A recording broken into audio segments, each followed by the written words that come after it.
नारा मतलब इस तरह ना हो कि बस चल रहा है काम, मैं नहीं हूँ कायल। मैं कहता हूँ पहले तो कोई लगाए ना, और फिर नारा जब लगता था ना तो मुसलमानों के यहाँ नारा लगता था तो बड़े बड़े लोग कांप जाते। सूफिया ने लिखा है कि हजरत उमर ने जब कलमा पढ़ा ना तो 39 बंदे कलमा पढ़ते थे। तो नबी पाक ने रात को दुआ मांगी, ऐ अल्लाह उमर को मुसलमान करके इस्लाम को इज्जत दे। हजरत उमर सवेरे आ गए, मुझमें वो तफसील में नहीं जाता, बात लंबी। हजरत उमर जब आए ना और उन्होंने आते जब कहा ना कि मैं कलमा पढ़ने आया हूं, तो हुजूर इतने राजी हुए कि नबी पाक ने कहा अल्लाह अकबर। सहाबा ने नारे लगाए अल्लाह अकबर अल्लाह अकबर, यानी 40 लोग मुसलमान हुए तो नारे लगे, नारे लगे। हमारे सूफिया कहते हैं हजरत उमर के आने पर जब नारे लगे तो बताओ कि वो तो नारे तकबीर लगा, नारे रिसालत क्यों नहीं लगा? तो कहते हैं गोया हमें हुजूर ने ये समझाया है, हुजूर के इशारों ने समझाया है कि मैं अब अपने नारे खुद तो नहीं ना लगाऊंगा, मैंने तो अल्लाह अकबर कह दिया, उमर आ गया है, मेरे नारे लगाता रहेगा। वो नारे लगेंगे। हजरत उमर ने पहले दिन ही कहा कि हुजूर आप सच्चे रसूल हैं तो छुप छुप के नमाज क्यों पढ़े? शुरू हो गए नारे, हुजूर आप सच्चे हैं तो छुप छुप के नमाज का क्या माना हो?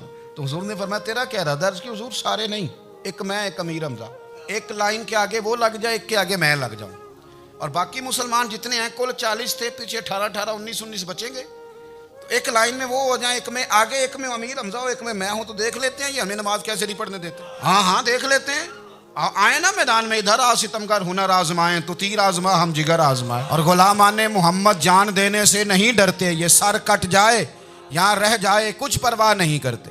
फरमाया अभी पता चल जाता है ना, एक लाइन में हजरत अमीर हमजा हो गए, एक में हजरत उमर हो गए। पहले ये मारते थे जो हरम शरीफ में मुसलमानों के तरीके पे नमाज पढ़ता था, ये जुलूसों की बड़ी बरकत है, अंदर बैठे रहे ना चुप करके, निकल जाएं तो पता कुछ भी नहीं चलता। जब निकलते हैं ना लोग कहते हैं जुलूस क्या माना है, तो मैं बताता हूँ ना जुलूस का माना क्या है।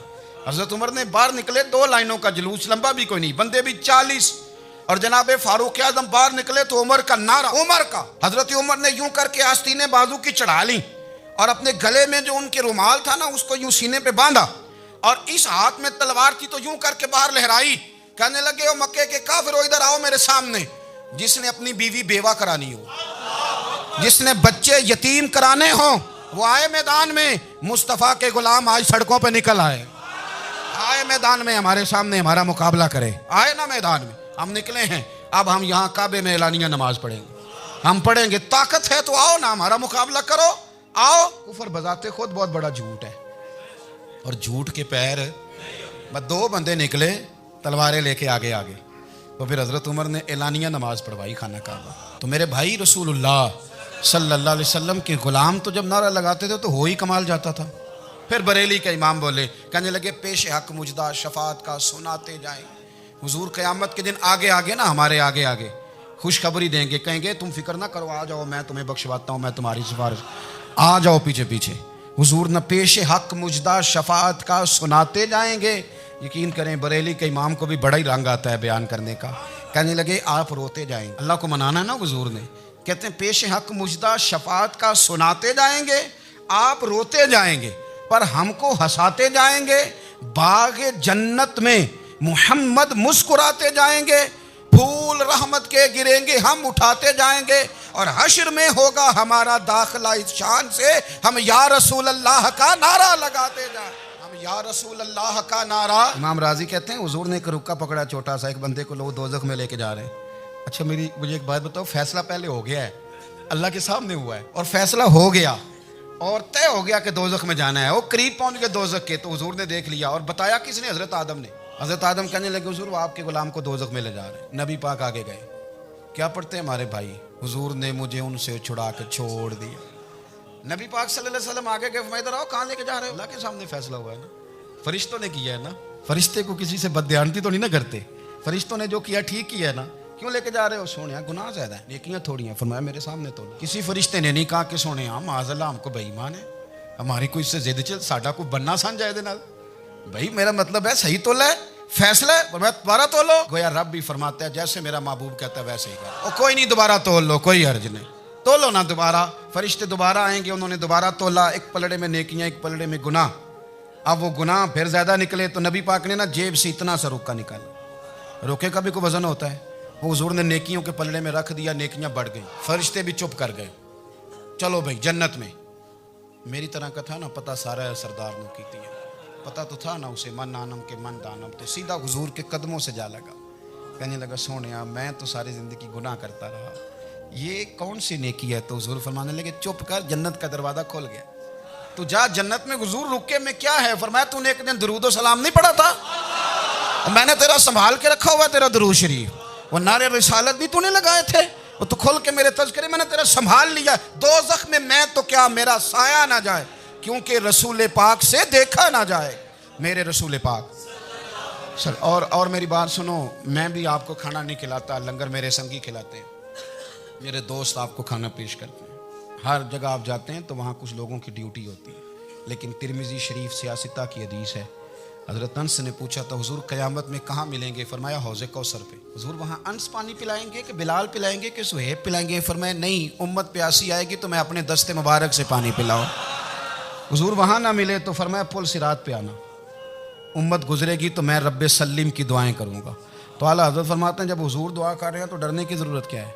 खुदा की रज़ा चाहते हैं दो आलम, खुदा चाहता है रज़ाए मोहम्मद, रज़ा अब पुल से वज्द करते गुजरी कि है रब्बे सल्लिम दुआए मोहम्मद सल्लल्लाहु। तो हुजूर वहाँ मुलाकात ना हुई तो फिर इस हदीस को भी ये हदीस मजबूत कर देगी। हुजूर फरमाने लगे फिर मेज़ान अमल पे आ जाना, उम्मत के अमल तुल रहे होंगे और मैं कामयाबी की दुआएं मांग रहा हूँगा।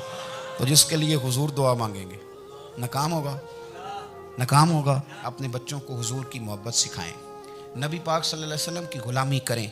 आपका रिश्ता नबी पाक के साथ मजबूत होना चाहिए, आपके ताल्लुकात हुजूर के साथ मजबूत होने चाहिए। और आपने दाएं बाएं नहीं देखना कि प्रोपेगेंडा क्या है, लोग क्या कह रहे हैं। लोगों को देख के जो लोग रास्ता बनाते हैं वो पीछे रह जाते हैं। आपने ये देखना है कि मेरा हुजूर से निस्बत का ताल्लुक मजबूत है, कोई किधर जा रहा है इससे हमें कोई ताल्लुक। इस वक्त आलमी हालात क्या हैं, कौमी हालात क्या हैं, मुआशी हालात क्या हैं, जर्नलिस्ट क्या कह रहे हैं फलाने के, हमें इससे गरज नहीं है। हमें तो इतना पता है कि हमने अपने नबी को राज़ी करना है। नबी पाक के साथ जज्बाती वाबस्तगी, हुजूर के साथ गुलामों का जज्बाती रिश्ता, और नबी पाक सल्लल्लाहु ताला अलैहि वसल्लम की आमद पर तशक्कुर के जज्बात। इमाम राजी ने लिखा है कि हज़रत मूसा कलीमुल्लाह अलैहिस्सलाम ने तौरात की तख्तियों के अंदर एक उम्मत का जिक्र पढ़ा कि जो उम्मत गुनाह का इरादा करेगी तो गुनाह लिखा नहीं जाएगा जब तक कर न ले, और नेकी का इरादा करेगी तो रब उनकी नेकी लिख देगा, और जब वो कर लेगी तो अल्लाह 10 गुना अजर अता करेगा। और वह ऐसी उम्मत होगी कि जिनके चेहरे क़यामत के दिन नूर की तरह चमकेंगे, और वो उम्मत होगी जिनकी अल्लाह ताला ज़मीन सारी पाक फरमा देगा, जहाँ नमाज पढ़ेंगे नमाज हो जाएगी। ये तज़किरे पढ़ के तो हज़रत मूसा कलीम अर्ज़ करने लगे अल्लाह ये उम्मत मेरी बना दे। तो रब करीम ने फरमाया कि मूसा नहीं, ये तो मेरे महबूब की उम्मत है। फरमाया ये तो मेरे नबी पाक की उम्मत, हुजूर की उम्मत। अल्लाहु अकबर। हज़रत मूसा मामूली आदमी नहीं, वो जलीलुल क़द्र पैगम्बर हैं जिनका कुरान के हर सिपारे में तज़किरा है, कहीं वाज़े तौर पे कहीं इशारतन, हर पारे में। और हज़रत मूसा अल्लाह के वो नबी हैं जो रब से डायरेक्ट बातें करें। कोहे तूर कहा ए मूसा ये उम्मत तो मेरे नबी की है। हज़रत मूसा अलैहिस्सलाम अर्ज़ करते हैं, इमाम राजी ने लिखा है, कहते हैं अल्लाह फिर मुझे अपनी नबी की उम्मत में शामिल कर। ओ यार हमें लोग कहते हैं मिलाद ना मनाओ, जिस उम्मत में आने के लिए हज़रत मूसा ने दुआ मांगी, जिस महबूब की ग़ुलामी के लिए, हमें तो दुआ भी कोई नहीं मांगनी पड़ी, अल्लाह ने फजल से ही मदीने वाले का गुलाम बना दिया। तो हम हुजूर के तज़किरे ना करें, हम तशक्कुर ना करें, हम नबी पाक सल्लल्लाहु अलैहि वसल्लम की नात ना पढ़ें, हम हुजूर के आने पर जश्न का इजहार ना करें। हर वो जायज़ तरीका जिससे इजहार खुशी हो सके वो मिलाद पे करना चाहिए, और उसके लिए असबाब बनाने चाहिए। उम्मत का एक जज्बाती अंदाज होना चाहिए नबी पाक के साथ, एक वारफ्तगी, एक ज़ौक़, एक तबीयत के अंदर विजदान। नबी पाक के साथ वाले हज़रत खुबैब को गिरफ्तार कर लिया मक्के वालों ने। उस वक़्त गुर्बत थी इस्लाम पर, मक्के में सारे लोग इकट्ठे हो गए और चौक में फांसी देने लगे हज़रत खुबैब को। कहना आसान है, करना बड़ा मुश्किल है। बंदा जेल में उलझ जाए तो मैंने बड़े बड़े सियाने लोग माफ़ियाँ मांगते देखे, बड़े बड़े लोग कहते देखे हैं कि ये काम बड़ा। कह दे तन्हाई बजाते खुद एक मुसीबत है। आपको अकेला रहना पड़ जाए ना, ये लॉकडाउन हुआ है तो लोग नफसियाती मरीज बन गए। अकेले रहना, तन्हा रहना कोई छोटा काम है। हजरत खुबैब अकेले, और मक्के का दौर, और चारों जानिब काफर, और चौक में जब फांसी पे लटकाया जाने लगा तो अबू सुफियान बोले और बोल के कहने लगे यार बंदा कोई काम करके बड़ा पछताता भी है, यार नतीजा क्या निकला? तो माज़ अल्लाह आपका भी नतीजा तो फांसी है। तो आपका क्या ख्याल है? ये आप यकीन करें कि लोग सही सही साथ चलते हैं, थोड़ी सी दुश्वारी उठानी पड़ जाए तो कहते हैं मैं गाड़ी ठीक था, और इन्हीं पत्थरों पे चल के अगर आ सको तो आओ। मेरे घर के रास्ते में कोई कहकशा नहीं है। लोग ना मीठा मीठा खाना चाहते हैं, थोड़ा कड़वा आ जाए तो मुसीबत बन जाती है। कहते हैं सारे फलाने से प्यार करेंगे तो मैं करूँगा, सारे मुखालफत भी करेंगे तो हम इंशाल्लाह प्यार ही करेंगे। ये क्या बात हुई कि हम ज़माने का रंग देख के चलेंगे? अब बाद लोग पछता रहे होते हैं हजरत खुबैब से कहा, अबू सुफियान ने अभी कलमा नहीं पढ़ते थे, कहने लगे तू इस वक्त फांसी पे लटक रहा है और तेरे नबी मदीने में और आराम में और उनके सहाबा आराम में, अहले बैत घर में। तेरे ज़हन में अगर इस वक्त ये बात हो कि इस वक्त तेरी जगह पे वो होते माज़ अल्लाह, तो फिर क्या होता? मजमा गैरों का, इलाका गैरों का। ये टाइम आया था अब नारा रिसालत लगाने का। अब टाइम आया हजरत खुबैब ने नारा रिसालत लगाना है, पर लगाना किस तरह है कि काफिर याद रखें। हजरत खुबैब से कहने लगे अगर तेरी जगह हुजूर होते तो फिर तेरा क्या ख्याल है माज़ अल्लाह? तो हजरत खुबैब कहने लगे तुम अभी भी नहीं समझे? ठीक है, मैं मक्के में अकेला हूँ, सारे लोग मदीने में हैं, पर मैं पछता नहीं रहा, मैं तो फख्र कर रहा हूँ। मैं फख्र कर रहा हूँ इसलिए कि चोरी करके जान नहीं दे रहा, मदीने वाले की इज्जत पे जान दे रहा हूँ, मैं फख्र कर रहा हूँ। फरमाया सुन, कहते हैं तेरी जगह हुजूर होते और तुम उन्हें यहाँ माज़ अल्लाह फांसी पे लटकाते। फरमाया सुन, मैं तो ये भी पसंद नहीं करता कि मैं घर में बैठा हूँ और मेरे नबी को हल्का सा कांटा भी चुभ जाए। अपने नबी से मोहब्बत का रिश्ता है, एक कांटा भी हुजूर के कदम मुबारक में चुभे हमें बर्दाश्त। मजमा उनका था, नारे लग रहे थे, हमने मुसलमान पकड़ लिया, लेकिन हजरत खुबैब ने अकेले, अल्लाह करे आपको मेरी बात की समझ आए, अल्लाह करे आपको समझ आए, अकेले जब फांसी के तख्ते के करीब नारा लगाया ना कि मैं तो कांटा भी नहीं चुभने दूंगा अपने नबी को, अब सारे हार गए। अब उस एक जुमले ने ना इनको शिकस्त खुर्दा कर दिया। अब बोल कुछ नहीं सकते थे, गर्दनें झुक गई। और जब सन्नाटा छाया तो अबू सुफियान साथ वाले से कहने लगा बाकी सारी बातें अपनी जगह पर हैं, पर असहाबे मोहम्मद से प्यार तो बड़ा ही करते हैं ना। और वो कच्चा रंग ललारी वाला जेड़ा चढ़दा ते लैंदा रहिंदा, ए इश्क तेरे दा रंग मुहम्मद चढ़ जाए फेर नहीं लैंदा। कहा यार प्यार तो ये करते हैं ना, इसमें कुछ शक वाली बात? इस प्यार से काफिर डरता है। मिल्लत पीर जमात अली शाह साहब मुहद्दिस अली पूरी फरमाते हैं, एक जगह हिंदुओं का जलसा था, हिंदू पंडित तकरीर कर रहा था, उसने नबी पाक सल्लल्लाहु अलैहि वसल्लम की शान में माज़ अल्लाह को बेअदबी कर दी। मुसलमान थे ही नहीं, एक मुसलमान था, वो मलंग नहीं होते दौरी डंडे वाले, उसके पर रंगीन डंडा था, वो कहीं दूर बैठा था, तो उसने सुन ली, स्पीकर चल रहा था, तो वो डंडा लेके तो स्टेज पे चढ़ आया। वो कहता मैंने पंडित के सर में मारा एक ही है, पर मारा जरा सही करके। वो ढेर हो गया, लोगों ने गिरफ्तार कर लिया, जेल में चला गया। पीर साहब कहते हैं मैं मिलने गया, बंदे को बिस्मिल्लाह भी सीधी नहीं पढ़नी आती, सूरत इखलास भी ठीक नहीं आती, रब्बना आती ना दुआ नहीं कर सकता, मलंग है। मैं मिलने गया और मैंने कहा यार ना तू नमाज पढ़े, ना दाढ़ी रखे, ना तू मस्जिद जाए, पर तूने कमाल कर दी। तो कहते हैं पीर साहब छम छम रोया और पंजाबी में कहने लगा पीर साहब मैं गुनाहगार हाँ, पर अपने नबी दा गद्दार ते नहीं ना। ये गुनाहगार और गद्दार में फर्क होता है। मैं गुनाहगार हूं, पर यह तो नहीं ना किसी की जरूरत कि मेरे सामने मेरे नबी के बारे में बात कर जाए और साड़ी उच्ची ते सुच्ची सरकार ਨੂੰ गल कर जाए। ये बात आप समझें। दुश्मन अहमद पे शिद्दत कीजिए, मुल्हिदों से क्या मुरव्वत कीजिए, शिरक ठहरे जिसमें ताज़ीम रसूल, उस बुरे मजहब पे लानत कीजिए। और मिसले फारज जलजले हो नजद में जिक्र आयाते विलादत कीजिए और या रसूल अल्लाह की कसरत कीजिए। नबी पाक का प्यार उम्मत के लिए सरमाया हयात है। रसूल पाक के साथ उम्मत का वालेहाना रिश्ता है। नबी पाक सल्लल्लाहु अलैहि वसल्लम से उम्मत का जज्बाती रिश्ता है। ये पहले दिन से अबू जाल कब मना करता था किसी मुसलमान को कि खाना काबा में नमाज ना पढ़ो, कर पढ़ो। हज़रत सुहैब इब्ने सन्नान रूमी से उसने कहा कि आप अपने तरीके के मुताबिक, मुसलमानों के तरीके के मुताबिक काबे के अंदर नमाज पढ़ें, जो मर्जी करें। रोकते तो वो नबी पाक के करीब जाने से थे। वो मंडियों में बैठ जाते थे, हुजूर के करीब ना जाना, हुजूर के करीब ना जाना, हुजूर के करीब ना जाना। मेरी बात को आप समझे और हमेशा याद रखें, उम्मत का नबी पाक से जज्बाती रिश्ता, जज्बाती। ये जो रसूलुल्लाह की उम्मत है ये गुनाहगार हो सकती है, पर अपने नबी की गद्दार नहीं होती। मैं आपको सही कह रहा हूँ। मेरे क्लीन शेव नौजवान के कान में आप जाके कहें नबी पाक, चाहे उसने नमाज ना पढ़ी हो, चाहे उसने दाढ़ी ना रखी हो, आप हुजूर का नाम लें, उसके रोंगटे खड़े हो जाते हैं, उसकी तबीयत, उसका दिल धक धक करता है, उसकी एक एक रूह से मोहम्मद मोहम्मद की आवाज़ें निकलती। ये फैज़ है रसूल पाक का और ये करम है अल्लाह का इस उम्मत के साथ। अब तो मिलाद गरीबों में रह गया है, हमारे यहाँ फैशन हो गया है। जब हालात ख़राब होते हैं तो लोग बरकत के लिए मिलाद कराते हैं, और जब अमीर हो जाते हैं फिर उन्हें मिलाद के जायज़ होने की दलील ही कोई नहीं मिलती। फिर वो ये फैशन है। बंदा थोड़ा सा पढ़ जाए ना दो चार चीज़ें, तो हर चीज़ को गलत कहना उसकी तबीयत होती है। फिर ये फैशन है कि मेरी सोसाइटी नहीं हो गई, किताबें नहीं हो गई, फर्नीचर नया हो गया, दोस्त नए हो गए, तो मज़हब वही पुराना। ओए होए, कोई तरक्की करनी चाहिए। वो तरक्की करते हैं बेचारे, और जिनकी पीछे 10 नस्लें और 50 नस्लें मिलाद मनाती आने को इतनी दलील कोई नहीं मिली। सुभान अल्लाह। जिनकी दादी वज़ू करके खीर पकाती थी 11वीं की, जब अमीर हो जाते हैं तो उन्हें 11वीं पकाने की दलील ही नहीं मिलती। अब आप अमीर हो गए मेरे भाई, आपका फैशन है ये तबीयत का हिस्सा है। आप चाहते हैं कि मैं वो काम करूं जो दरवेश लोग, सादे लोग नहीं करते। तुम अपने मामलात को बचाने के लिए नारे लगाओ तो तुम्हारे पास सारी दलीलें हैं, लेकिन ये तुम्हारा नसीबा है कि तुम झूठों के नारे लगाते हो। लेकिन ये गरीबों का नसीबा है कि मिलाद वाले रसूल का नारा लगा। ये गरीब का हिस्सा है। ज़माने भर में ये कायदा है कि जिसका खाना उसी का गाना। हकीमुल उम्मत फरमाते हैं कि ज़माने भर में ये कायदा है कि जिसका खाना उसी का गाना। तो जिनका हम खा रहे हैं उन्हीं के फिर गीत हम गा रहे हैं।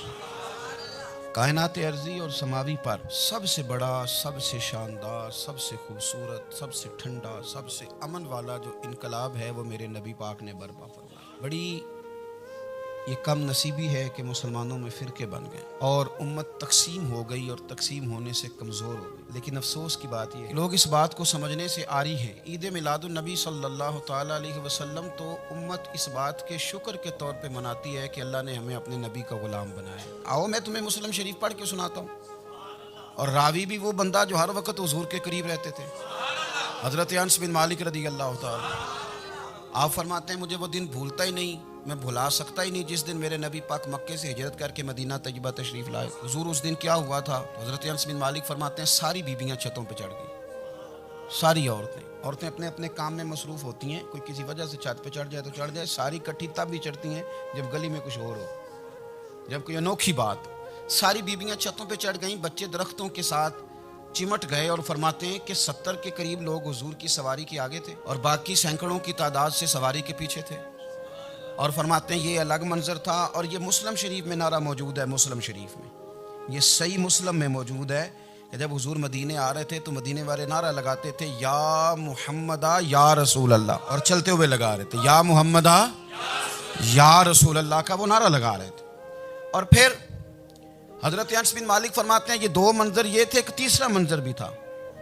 मदीना शरीफ के अंदर कुछ कबीले थे, आज भी ऐसा होना नहीं चाहिए। ये इस्लाम ना सिर्फ इसको नापसंद करता है बल्कि इसकी तरदीद करता है। छोटी बरादरी, बड़ी बरादरी आज भी तकसीम है, नहीं होनी चाहिए।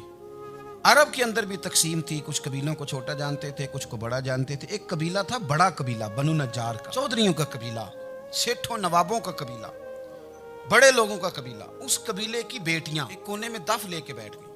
नबी पाक सल्लल्लाहु ताला अलैहि वसल्लम के गुलामों बात को समझे। एक मंजर ये कि औरतें छतों पे, आज हम मना करेंगे क्योंकि ये पर्दे की आयतें नाज़िल होने से पहले की बात है। अब आयतें आ गई, अब हम ये इजाज़त नहीं देते। औरतें छतों पे चढ़ गई, मर्द गलियों में नारे लगाने लगे और बनु नज्जार कबीले की बेटियां, छोटी बच्चियां वो एक कोने में दाफ लेके बैठ गई और वो पढ़ने लगी ताला अल बद्रु अलैहि। लेकिन वो बनु नज्जार की बच्चियां गरीब नहीं अमीर घराने से थी। उन्होंने जो बात की उसको हफीज जलंधरी ने लिखा। मरहूम कहने लगे कि वो नन्ही बच्चियां, छोटी बच्चियां थी। कहते वो नन्ही बच्चियां वहां बैठकर दफ बजाती थी और रसूल पाक की जानिब इशारे करके गाती थी और लोगों से कहती थी कि ये को हमारा पेशा नहीं दफ बजाना, हम तो चौधरियों की बेटियां हैं, हम तो बड़े खानदान से हैं। वो नन्ही बच्चियां जो बैठकर वहां दफ बजाती थी, रसूल पाक की जानिब इशारे करके गाती थी और कहती थी हम हैं बच्चियां नज्जार के आली घराने की, खुशी है आमिना के लाल के तशरीफ लाने। हमें बड़ी खुशी है आमिना के लाल के, खुशी है आमिना के लाल के, खुशी है आमिना के लाल के, हमें खुशी है आमिना के लाल के तशरीफ, खुशी है बस आमिना के लाल के तशरीफ।